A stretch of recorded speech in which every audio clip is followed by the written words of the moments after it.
बोल श्री उमापति महादेव की जय। कृष्ण कन्हैया लाल की जय। सद्गुरुदेव भगवान की जय।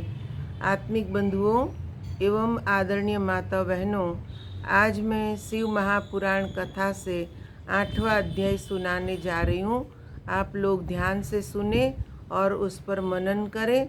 बहुत ही अच्छी बात ब्रह्मा जी नारद जी को समझा रहे हैं। ब्रह्मा जी ने कहा, हे नारद, मेरे तथा विष्णु द्वारा की गई स्तुति को सुनकर भगवान सदाशिव ने मुस्कुराए और इस प्रकार कहा, हे ब्रह्मन तथा हे विष्णु, तुमने हमारी माया के मोह में पड़कर युद्ध किया और अंत में हमने तुम दोनों को अपना भक्त जानकर अपना लिंग स्वरूप प्रकट किया, जिससे तुम दोनों में कोई नहीं पहचान सका। अब तुम्हें यह उचित है कि पारस्परिक विरोध भाव को त्याग कर तुम दोनों ही अहंकार को नष्ट कर दो और वह कार्य करो जिसकी हम तुम्हें आज्ञा देते हैं। हे नारद, इतना कहकर भगवान सदाशिव ने श्वास के मार्ग द्वारा मुझे संपूर्ण वेद पढ़ा दिए। तदुपरांत वे 5 मंत्र भी बताए जिनमें संपूर्ण विद्याएं अंतर्निहित है। उन्होंने सर्वप्रथम प्रणव की शिक्षा दी, जिसके अक्षर वेद कहलाते हैं। शिव जी का सर्वप्रथम वाक्य वही है। तदुपरांत उन्होंने 24 अक्षरों से युक्त वेदों की माता गायत्री का उपदेश दिया। फिर महामृत्युंजय मंत्र की शिक्षा देने के उपरांत उस चिंतामणि मंत्र को सिखाया, जो भक्तों को महान सुख देता है। उस वेद तथा मंत्रों को पढ़कर हमें अत्यंत प्रसन्नता हुई। उस समय मैं तथा विष्णु जी कृतज्ञता भरी दृष्टि से उन महेश्वर भगवान की ओर देखने लगे और दर्शन के उस आनंद में आचूड़ निमग्न हो गए।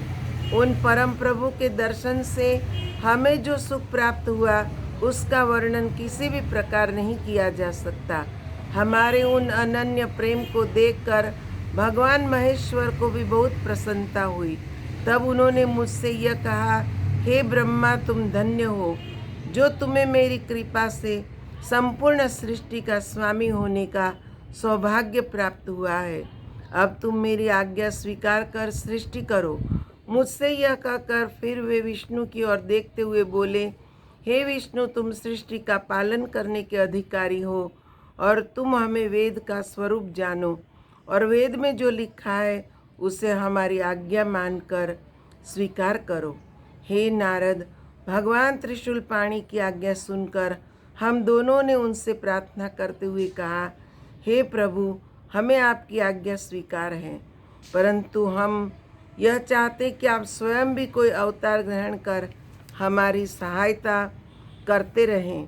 तीनों लोकों का पालन करने के पश्चात अंत अर्थात प्रलय का अधिकार आप अपने पास रखें। हमारा यही मनोरथ है। इतना कहकर हम दोनों मौन हो गए। तदुपरांत उनकी मौन स्वीकृति पाकर हमने यह बात कही, हे प्रभु, अब आप सर्वप्रथम हमें बताइए कि हम किस रीति के अनुसार आपका पूजन करें। यह सुनकर भगवान बुद्धभावन ने उत्तर दिया, हे ब्रह्मा तथा विष्णु, हमें संसार में तुमसे अधिक प्रिय अन्य कोई न होगा। अब तुम दोनों संपूर्ण चिंता तथा शोक को त्याग कर सुख पूर्वक अपना कार्य करो तथा उस कार्य द्वारा अन्य लोगों को भी सुख पहुँचाओ। हमने तुम्हें कुछ देर पूर्व जो अपना लिंग स्वरूप दिखाया था, उसका पूजन करना सर्वथा योग्य है। उसी के पूजन से सुख की प्राप्ति होगी। उस लिंग की उत्पत्ति का भेद यह है कि संपूर्ण संसार जिस क्षेत्र में लीन हुआ है उसी को लिंग कहते हैं।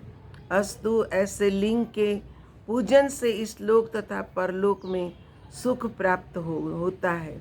लिंग के पूजन की महिमा अनंत है। तुमने जो हमसे अवतार ग्रहण करने की प्रार्थना की है, उसके संबंध में यह जान लो कि समय आने पर हम स्वयं ही प्रकट होकर आएंगे।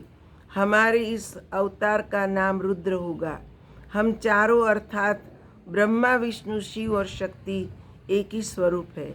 जो व्यक्ति हम में से किसी प्रकार का भेद समझेगा, उसे बहुत दुख उठाना पड़ेगा।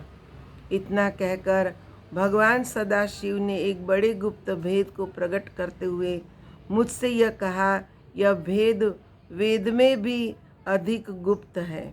अर्थात हम सगुण रूप में शिव और शक्ति दो नामों से प्रकट होते हैं तथा तीनों गुणों द्वारा ब्रह्मा विष्णु एवं शिव नामक देवताओं के रूप में अलग अलग प्रकट होते हैं। किसी कल्प में पहले विष्णु फिर ब्रह्मा तो तदुपरांत रुद्र की उत्पत्ति होती है, तो किसी कल्प में पहले शिव फिर विष्णु और तत्पश्चात ब्रह्मा की उत्पत्ति होती है। इस प्रकार तुम दोनों शक्ति के चिन्ह से रजोगुण एवं सतोगुण को ग्रहण करते हो। हर अर्थात महादेव हमारे अंश से उत्पन्न होकर हमारे ही तमोगुणी स्वरूप है, उनके अधीन प्रलय कार्य रहता है। अस्तु जिस प्रकार हम तमोगुणी रुद्र का स्वरूप धारण कर प्रकट होंगे वह सब हमने तुम्हें बता दिया। तुम दोनों श्याम एवं लाल वर्ण का स्वरूप धारण किए हो, अतः हम श्वेत स्वरूप धारण करेंगे। तुम दोनों पर तमोगुण का प्रभाव न होगा, परंतु हमारे रुद्र स्वरूप की यह स्थिति होगी कि वह तमोगुण से संयुक्त होने पर भी दिन रात पवित्र योग में निमग्न रहेगा। हे नारद, मुझे यह आज्ञा देकर भगवान सदाशिव ने विष्णु जी की ओर देखते हुए यह कहा, हे विष्णु, तुम संपूर्ण जीवों का भली प्रकार पालन करना। हमारे दाहिने ओर से ब्रह्मा, बाएं ओर से विष्णु तथा हृदय से रुद्र की उत्पत्ति होगी। हमारी शक्ति जो उमा है वह भी दो अंशों में प्रकट होगी, जिससे तुम अलग अलग नहीं समझे जाओगे। पहले अंश से वे लक्ष्मी स्वरूपा होकर तुम्हें प्राप्त होगी और दूसरे अंश से सरा होकर ब्रह्मा को प्राप्त होगी। उनके उमा स्वरूप को हर स्वीकार करेंगे। उस समय संसार में उनका नाम सती प्रसिद्ध होगा। इस प्रकार ब्रह्मा, विष्णु तथा हर यह तीनों देवता अपनी शक्तियों के साथ रहकर वेद का पूजन करेंगे। अस्तु तुम दोनों को उचित है कि तुम हमारी उस आज्ञा का अनुसरण करो। ब्रह्मा का एक दिन सहस्त्र चतुर्युगी का होगा। इस प्रकार की 100 वर्ष की आयु ब्रह्मा की होगी। ब्रह्मा की संपूर्ण आयु का समय विष्णु के आधे दिन के बराबर होगा और विष्णु की संपूर्ण आयु का समय हर का एक दिन होगा। ऐसा एक दिन व्यतीत हो जाने पर हमारा सगुण स्वरूप निर्गुण होकर प्रलय कर दिया करेगा। इतना कहकर भगवान सदाशिव ने हम दोनों के मस्तक पर अपने दोनों हाथ रखे। इस प्रकार उपदेश तथा शिक्षा देकर जब भगवान शिव अंतर्ध्यान हो गए, तब हम दोनों शोक से व्याकुल हो हाथ जोड़कर शिव शिव कहते हुए जिस ओर वे गुप्त हुए थे उसी ओर मुँह किए बारंबार दंडवत करते रहे। बोल श्री उमापति महादेव की जय।